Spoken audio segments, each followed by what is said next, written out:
Hello guys, welcome to my channel. Welcome back at Talk Barca. I hope you all are doing well. And the Barcelona versus Atletico matches, it's Barcelona 1, Atletico Madrid 0. So yeah, we got the job done. We got the 3 much needed important points. And right now, in the top of the table, after 16 matches played, we have a 3-point difference. And that's very good. That's very fantastic. From the point difference from the table side of view, it is very good. But guys, to be honest, I have to be honest with the performance tonight. I have to be honest with the substitutes tonight by Xavi Hernandez, by our coach. I have to say my piece. I have to say my part. Because what I saw from this match was, clearly there was contrasting figures in both the halves. First half, it was really something else. And the second half was really something very different. And the subs on top of that, it was bad. It was poor. And we will be discussing about that. Let's do it. And first of all, talking about the lineup. First of all, the lineup was as usual. Ter Stegen started as our goalkeeper. I was very, very happy by seeing our defense. It was Balde who started as the left back, Christensen and Araujo as the 2 centre backs, and Koundé playing as that right back. And this was our back four. Coming to the midfield, it was Busquets, Frenkie de Jong, Gavi, and of course in the graphic it was shown that Pedri was supposed to be playing as that left winger, and Ansu Fati and Dembele as the 2 only solitary forwards, with Ansu Fati playing as that number 9 and Dembele playing as that right winger, stretching the pitch on that right hand side. And what I saw from the first half performance, let's first totally discuss about the performance in the first half. And what I saw from the performance in the first half, it was basically very good. Something unique, something different. And to be honest, it was something else, something that I haven't yet watched under Xavi so much so far, and something that I would love to see more and more under this team. Like, this should be developed. And what did I saw? And the tactics wise, it was always Dembele on that right hand side, stretching the pitch on that right hand side. No problem with that. But on that left hand side, it was always Alejandro Balde overlapping and making those overlapping runs to always stretch that pitch on that left hand side. So defensively, what happens is that Araujo was our last choice defender. On the left hand side, it was Christensen. And on the right hand side, it was Jules Koundé. It was a back 3. Now coming to the midfield, it was more or less like not a triangle formation, but a box formation. Busquets, Frenkie de Jong, Pedri and Gavi. This is how the midfield looked like. And on top of that, there was Ansu Fati. So it was basically a triangle up front with Ansu Fati over here. And on this side, it was Pedri and Gavi, and the box 4 of Pedri, Gavi, Busquets and Frenkie de Jong. And to be honest, this worked very good, because the connection, the combination plays, the transitional plays, whatever that was going on in our midfield and in our front line, it was really working. It was really happening, because you see the goal. It was Pedri Gonzalez, like as usual, the quality that he has. It's amazing that the talent that he possesses. He just drifts past everybody, gives it to Gavi. Gavi shields it, gives it to Dembele, and Dembele applies that finishing touch. No problem with that. So in that midfield, it was something good, something fresh. And this is something, to be honest, that I haven't seen much in this Barcelona side, like tactics or a formation, like a play like this, a midfield, box midfield or something like this, fullback overlapping the pitch, forwards, just 4 midfielders, a false winger. We have always heard about the false 9, but there was a false winger on the pitch, because it was sometimes Pedri, it was sometimes Gavi. When on the defensive transition, when Balde was dropping deep, it was Gavi and Pedri dropping deep, and Busquets was as that holding midfield, and Frenkie de Jong was making those runs on that right hand side alongside Ousmane Dembele.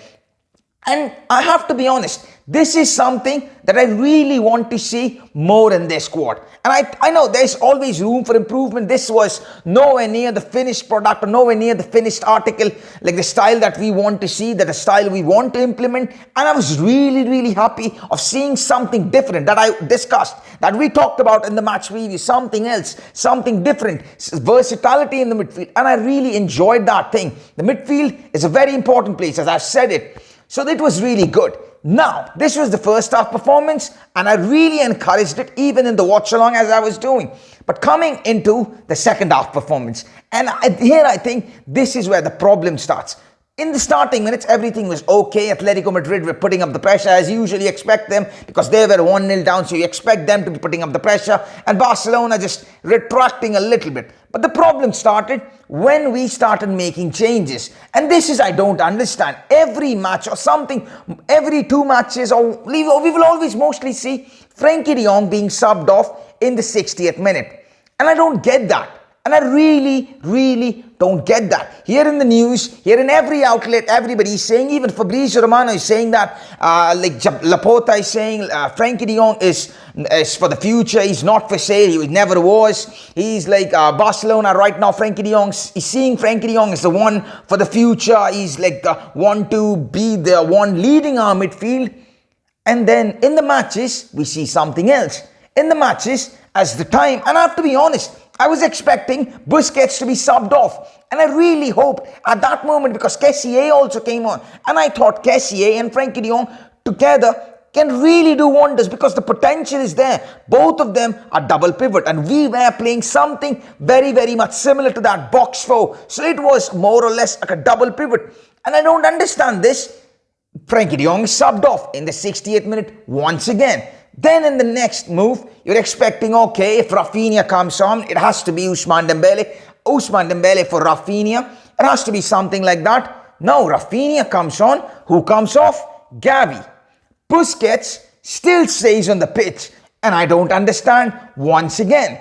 And I will never understand. Now surely, if Rafinha is also coming on, you expect Rafinha to be playing on that right-hand side and Dembele to be playing on that left-hand side. With Ferran as the false nine or whatever you want to say it, as a centre forward, he's the one that should be on. So Rafinha was instead playing on that left-hand side.